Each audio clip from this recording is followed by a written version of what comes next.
The views, opinions, and findings contained in this podcast are those of the host and subject matter experts. They should not be construed as official Department of Defense positions, policies, or decisions unless designated by other official documentation. Hi, welcome to Clinical Updates in Brain Injury Science Today, or CUBIST, a podcast for healthcare providers about current research on traumatic brain injury, also known as TBI. This program is produced by the Defense and Veterans Brain Injury Center, otherwise known as DVBIC. I'm your host today, Ann Bunner. I'm a biologist and program analyst here at DVBIC. In today's episode, I'll be talking with Dr. Don Marion. Dr. Marion is a neurosurgeon and senior clinical consultant at DVBIC. Don and I will discuss a study entitled Time Trends in Concussion Symptom Presentation and Assessment Methods in High School Athletes. This article was recently published in the American Journal of Sports Medicine by Dustin Currie and colleagues. Don, welcome. Thanks, Ann. So what were the key findings of this study?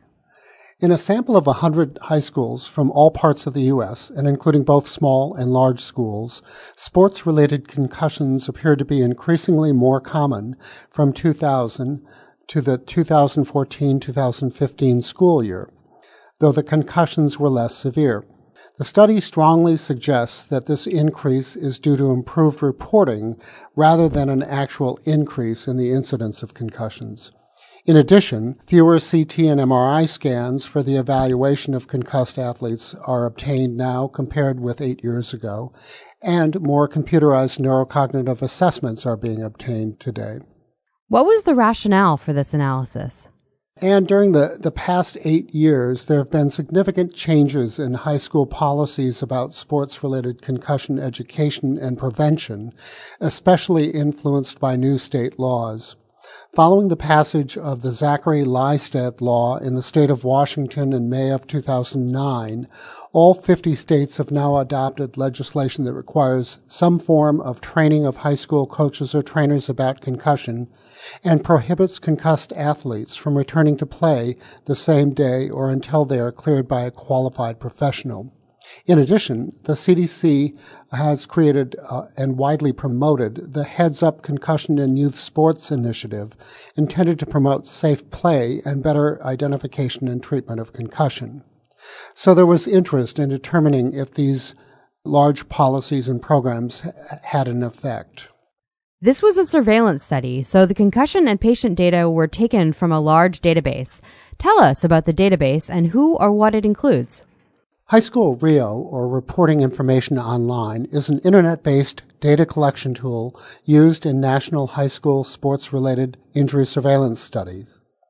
This study was first implemented during the 2005-2006 academic year by Dr. Don Comstock, and has been maintained annually and now includes nearly 250 high schools.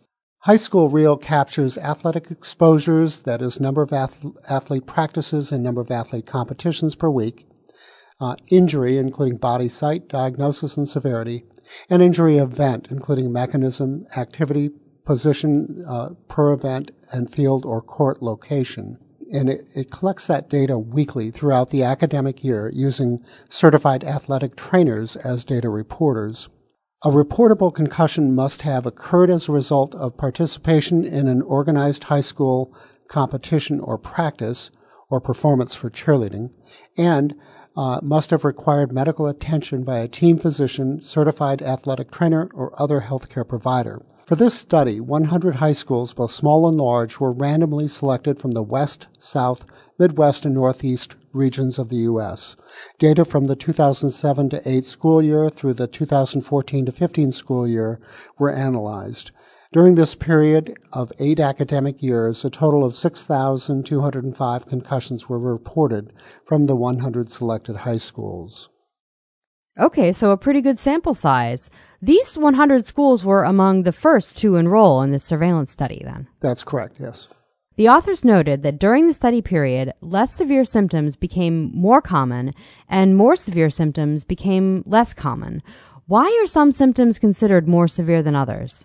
And previous studies have shown that outcomes for patients with acute loss of consciousness or with amnesia for the event following a concussion or a traumatic event result in worse outcomes than those who just had their bell rung or had alteration of consciousness. For example, those with loss of consciousness are much more likely to have significant difficulties, say, returning to school or to normal life at 1 year after injury than those with simply an alteration in their level of consciousness. What were the limitations? And the primary limitation, in my view, is that this study was only a sampling of the available data and did not include information about all of the high schools in the U.S.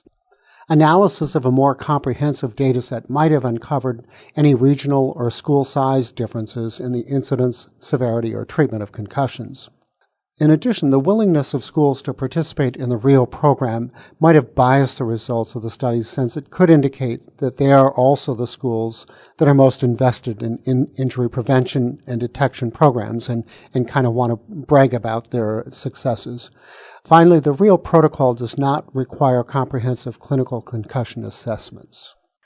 So you've noted that the schools in this sample were among the most proactive in addressing concussion, and of course they also have the resources to have a certified athletic trainer. How would these data look, do you think, for schools with fewer resources? And I'm worried that for very small or rural schools, the data might still look very much like it did a decade ago, with poor reporting of concussions and more severe concussions occurring in those smaller schools. One of the findings the authors noted was that the time to symptom resolution was longer at the end of the study period. Is this a good news story that there is less loss of consciousness, or a bad news story because there are longer recovery times and a higher number of concussions? Oh, and I think it is a very good news story and suggests several things. Number one, I think it suggests that state concussion laws and CDC programs are having the desired effect of improving concussion reporting, improving recognition of lingering symptoms of concussion, and diminishing the severity of concussions when they occur. Number two, I think we have fewer inappropriate CT scans being obtained, thereby reducing exposure to ionizing radiation in these younger kids. And number three, the study demonstrates that it is possible to coordinate and sustain a large countrywide database of high school concussions that is maintained by athletic trainers. Finally, what should providers take from this study? I think providers should be aware that students with a history of concussion are now more likely to have or complain of lingering post-concussion symptoms than a decade ago. They also should feel very confident in not routinely obtaining imaging studies such as a CT or MRI for every student who has had a concussion. And finally, all providers who are involved in any way with contact sports should be strong advocates for and promote local concussion safety policies and the CDC Heads Up Concussion in Youth Sports Initiative. Thank you so much, John, for your insights. That's all we have time for today. We hope you enjoyed this quick literature update.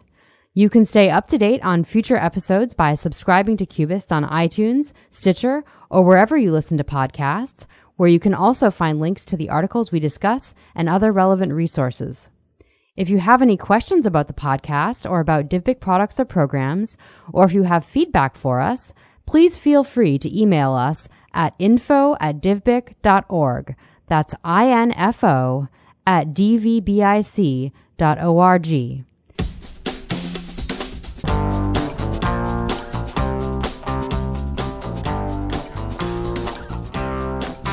CUBIST is produced and edited by Deborah Baylin and was hosted today by me, Ann Bunner. It is a product of the Defense and Veterans Brain Injury Center, led by Acting Division Head Kathy Helmick. Thank you for listening to this and previous episodes of our first season of CUBIST.